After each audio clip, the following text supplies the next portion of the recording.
சின்ன மருமகள்ல அடுத்து என்ன நடக்க போகுதுன்னு வாங்க பார்க்கலாம். இங்க வண்டு ஊருக்குள்ள புகுந்து அதிகமா ஊர் மக்கள் எல்லாத்தையும் கடிச்சு வச்சிருக்கு. அதே மாதிரி ராஜாங்கம் குடும்பத்துல இருக்கிற சாவித்ரி, சித்ரா, ஈஸ்வரி, கண்மணின்னு சொல்லி எல்லாரும் பார்த்தா வண்டுக்கடியால வேதனைப்பட்டுக்கிட்டு இருக்காங்க.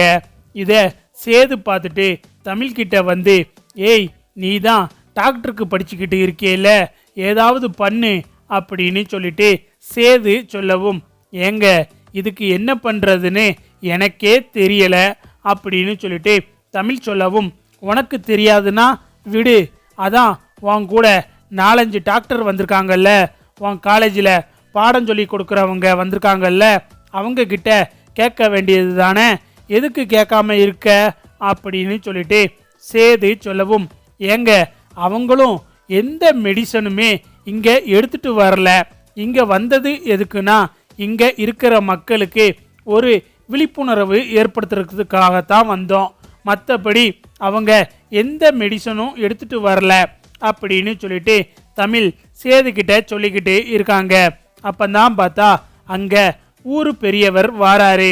ஐயா, இந்த வண்டு கடிக்கான மருந்து இந்த ஊர்ல கிடையாதியா, அதே சமயம் இங்க இருந்து 5-6 கிலோமீட்டர் போனாதான் ஆஸ்பத்திரிக்கு போக முடியும், அவ்வளவு தூரம் போறதுக்குள்ள இவங்களுக்கெல்லாம் வண்டு கடியால என்ன வேணாலும் ஆகலாமியா. இதே மாதிரி பல 100 வருஷத்துக்கு முன்னாடி ஒரு சம்பவம் நடந்துச்சியா, அதை பற்றி என்னோட தாத்தா சொல்லியிருக்காருயா. இதே மாதிரி அசுரத்தனமான வண்டுகள் எல்லாம் ஊருக்குள்ள புகுந்து மக்கள் எல்லாத்தையும் இப்படி தாயா கடிச்சு வச்சிருச்சு. அப்பெல்லாம் இதை விட ரொம்ப விஷமுள்ள வண்டியா, அதனால நிறைய பேரோட உசுரும் போயிருக்கியா. இப்பவும் அதே மாதிரி வண்டுதாயா ஊருக்குள்ள வந்து மக்கள் எல்லாத்தையும் கடிச்சு வச்சிருக்கு, உங்களையும் கடிச்சிருக்கியா. இதுக்கான வைத்தியம் பல 100 வருஷத்துக்கு முன்னாடி மக்களை காப்பாத்துறதுக்காக காட்டுக்குள்ள இருந்து ஒரு சாமியார் வந்தாரியா. சிறுமலை பக்கம் நிறைய மலை கொகை இருக்கியா, அங்க எக்கச்சக்கமான சாமியார்லாம் இருக்காங்க. அதுல இருந்து ஒரு சாமியார் வந்தாரியா. அவர் தான் ஊர் மக்கள் கிட்ட ஏதோ 4-5 மூலிகை வேறு எல்லாம் கொடுத்தாராம். அந்த மூலிகை வேற கஷாயம் வச்சு மக்களுக்கு கொடுத்தா இந்த வண்டுக்கடி எல்லாம் சரியாயிரும் அப்படின்னு சொல்லிட்டு அந்த சாமியார் தாயா சொன்னாரு. பல 100 வருஷத்துக்கு முன்னாடி நடந்த விஷயம் இப்ப மறுபடியும் நடந்திருக்கியா. இதுக்கான வைத்தியம் தெரிஞ்ச ஒரே ஆளு அந்த காட்டுக்குள்ள இருக்கிற சாமியார் மட்டும்தாயா அப்படின்னு சொல்லிட்டு ஊர் பெரியவர் சொல்லவும், உடனே சேது வந்துட்டு அவரை போய் எங்க தேடுறது அப்படின்னு சொல்லிட்டு சேது கேட்கவும், அவரு காட்டுக்குள்ளதாயா இருப்பாரு, அவருக்கு எல்லாமே தெரியுமியா. இந்த மாதிரி ஒரு பிரச்சனை நடந்துச்சுன்னா மக்கள் பாதிக்கப்படுவாங்கன்னு தெரிஞ்சு மக்களை காப்பாத்துறதுக்காக அவர் கண்டிப்பா ஊருக்குள்ள வருவாரியா. அதனால எப்படியாவது காட்டுக்குள்ள போய் அவரை தேடி கண்டுபிடிச்சிட்டோம்னா எல்லாம் சரியாயிரும் அப்படின்னு சொல்லிட்டு ஊர் பெரியவர் சொல்லவும், அப்பந்தான் தமிழ்ச்செல்வி வந்துட்டு, ஏங்க வாங்க நம்ம காட்டுக்குள்ள போகலாம், போய் இதுக்கான வைத்தியம் என்னன்னு அவர்கிட்ட கேட்போம், அவர் ஏதாவது ஒரு வைத்தியம் சொன்னாருன்னா அதை நம்ம பண்ணலாம்ல. மாமாவை வண்டு அதிகமாக கடிச்சிருக்கு, அதே மாதிரி வீட்டில் இருக்கிற எல்லாரையும் வண்டு கடிச்சிருக்கு, வாங்க போகலாம் அப்படின்னு சொல்லிட்டு தமிழ் கூப்பிடவும், சேது வந்துட்டு, அப்பா நீங்கள் இங்கேயே இருங்க, நான் போய் அந்த சாமியாரை பார்த்துட்டு வாரேன் அப்படின்னு சொல்லிட்டு சேதுவும் தமிழ்ச்செல்வியும் காட்டுக்குள்ளே போகிறதுக்கு புறப்படுறாங்க. அப்பந்தான் ராஜாங்கம் வந்துட்டு, சேது நானும் வாரேன் அப்படின்னு சொல்லிட்டு ராஜாங்கம் சொல்லவும், அப்பா நீங்கள் இங்கேயே இருங்க, காட்டுக்குள்ள நீங்கள் வர வேண்டாம் அப்படின்னு சொல்லிட்டு சேது சொல்கிறாரு. இல்லை சேது, இது என்னோட கடமை, இந்த கிராம மக்கள் எல்லாரும் வண்டுக்கடியால் பாதிக்கப்பட்டிருக்காங்க, ஒரு அமைச்சரா இதை நான் பார்த்துக்கிட்டு சும்மா இருக்க முடியாது, நானும் உங்களோட வாரேன், இது என்னோட கட்சி சம்பந்தப்பட்ட விஷயமும் கூட அப்படின்னு சொல்லிட்டு ராஜாங்கம் சொல்லவும், சரிப்பா வாங்க அப்படின்னு சொல்லிட்டு சேது சொல்லிடுறாரு.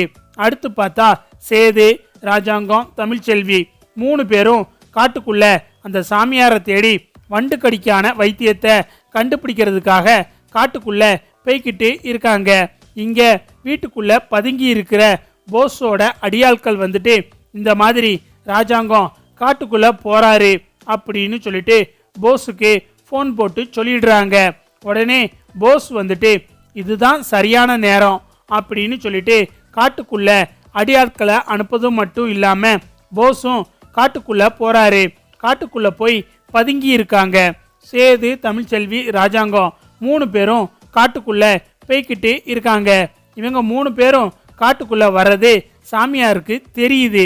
சாமியாருக்கு தெரிஞ்சதுமே இந்த மாதிரி அவங்க வண்டு கடிக்கான வைத்தியத்தை தேடிதான் நம்மளை பார்க்க வந்துக்கிட்டு இருக்காங்க அப்படின்னு சொல்லிட்டு சாமியாரும் பார்த்தா அந்த காட்டுக்குள்ள வந்துக்கிட்டு இருக்காரு. சேது, தமிழ்ச்செல்வி, ராஜாங்கம் 3 பேரும் வரதை பார்த்துட்டு சாமியார் எதிர்த்தாப்புல வந்துக்கிட்டு இருக்காரு. இத தமிழ்ச்செல்வி பார்த்துடுறாங்க.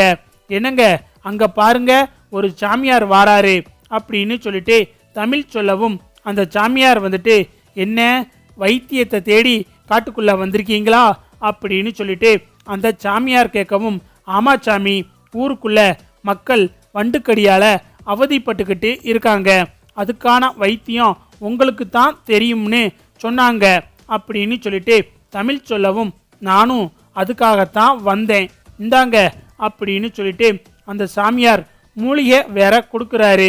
அந்த வேற வாங்கி தமிழ்ச்செல்வி பையில வச்சுக்கிட்டு இருக்கும்போது அந்த சாமியார் வந்துட்டு ராஜாங்கத்தை பார்த்து, உன் உசுருக்கு மிகப்பெரிய ஆபத்து இருக்கு, இங்கே இருந்து எவ்வளவு சீக்கிரமா நீ கிளம்ப முடியுமோ அவ்வளவு சீக்கிரமா இங்கே இருந்து உடனே கிளம்பு, இந்த சிறுமலையை விட்டு நீ போயிரு அப்படின்னு சொல்லிட்டு அந்த சாமியார் ராஜாங்கத்தை பார்த்து அருள்வாக்கு சொல்ற மாதிரி சொல்லிடுறாரு.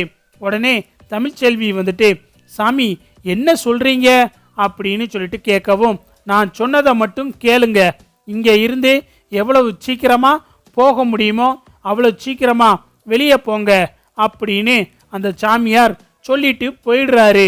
என்னங்க வாங்க போகலாம், வாங்க மாமா போகலாம் அப்படின்னு சொல்லிட்டு தமிழ் சொல்லிக்கிட்டு இருக்காங்க.